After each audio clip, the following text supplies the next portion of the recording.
How's it going? Welcome to Change is Good. My name is Brian. As you can see, I've been busy. Today we're going to start a new project with Kennedy half dollars. In front of me I have a listing of every known silver and clad Kennedy half dollar variety, as well as some notable mint errors you can find on specific dates. We're going to be searching BU rolls of silver for all of these varieties, minus the proofs and the SMS varieties, which I do have listed here because there's a chance I'll find one, but I will not include them. And the albums, I have 9 empty albums for all the finds. I'm also going to include every single regular strike, regular date with mint marks. So every P and D I find, and if it's in good shape, AU or better, it'll also go on the albums. This is going to take some time, but we're going to try it out. In case you haven't noticed, there's been a new variety found in 2023 Ps. I'm excited about that one.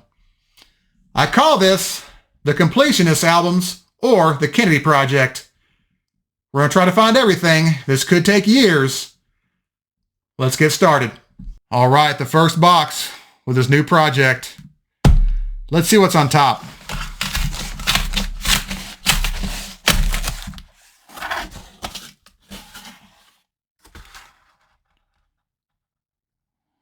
Looks normal. There's a nice 71D right there. That might be an album-worthy filler. Notice it has Ring of Death damage. I don't see any silver, though. All right, let's get started.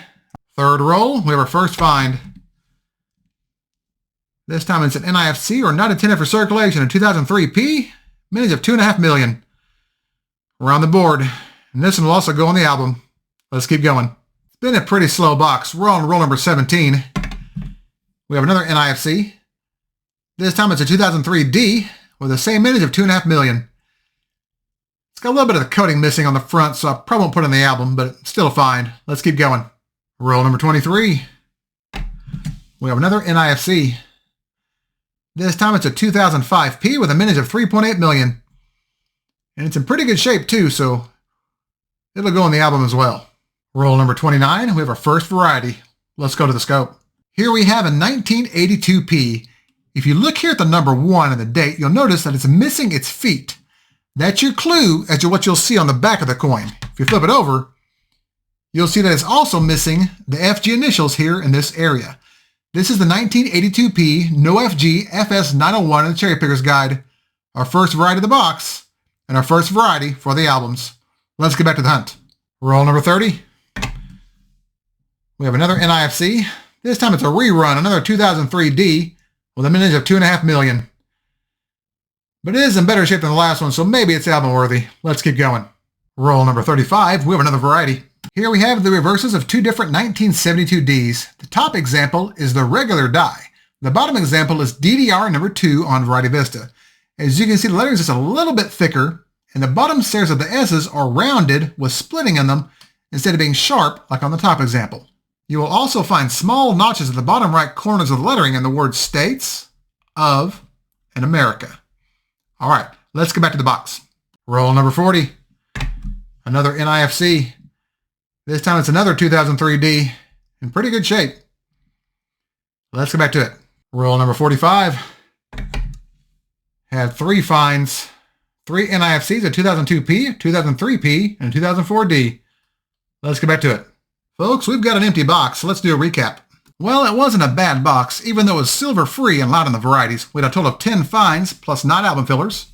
We had 2 varieties, a 1972 D, DDR number 2, an 82 P, no FG, FS 901. That was a find of the box, probably about a $10 coin. We had 8 NIFCs going from 2002 through 2005. For the album fillers, we had a 1971 D, a 73 P, 89 D, 93 P, a 96 P, 96 D, 97P, 2021D, and a 2022D. I still have several more boxes of half dollars to go through, plus the albums aren't labeled yet, so for the time being, I'm going to set these finds to the side, work on the rest of the boxes, and when everything's caught up and the album's ready, we'll do an album video in the future. That'll be fun. This is going to be a very fun, yet time-consuming project. I'm going to be leaving flexibility in these albums because I'm going to be moving stuff around, plus I might need more albums, which means I won't be permanently labeling any slot. The reason for this is that some of these varieties are duplicate varieties. These are the ones listed in bold, such as DDR number 6 on the 1971D is also DDR number 12. You get my drift. And when it comes to these clad varieties and mint errors, we've already found a vast majority of these during the hunts on the channel, but we're not going to cheat. We're going to start from scratch and start filling the album from this point forward. And some of these are going to be tough. I know what you're thinking. Can this even be achieved? Well, we're going to find out together. If you have any suggestions for other listings we can put on these spreadsheets, let me know. That's why these albums are being left flexible, because this is not just my project, this is our project, and your help and input is appreciated. Together, we're going to attempt to conquer the Kennedy $50 series. Welcome to the Kennedy Project. And as always, thank you all so much for watching. If you enjoyed this content or maybe learned something new, hit that thumbs up and subscribe. And if you have any questions or feedback, feel free to leave me a comment and I'll get back with you as soon as I can. Thanks again, and remember, every coin has a story. And some of those stories may take years to tell. I'll see y'all next time.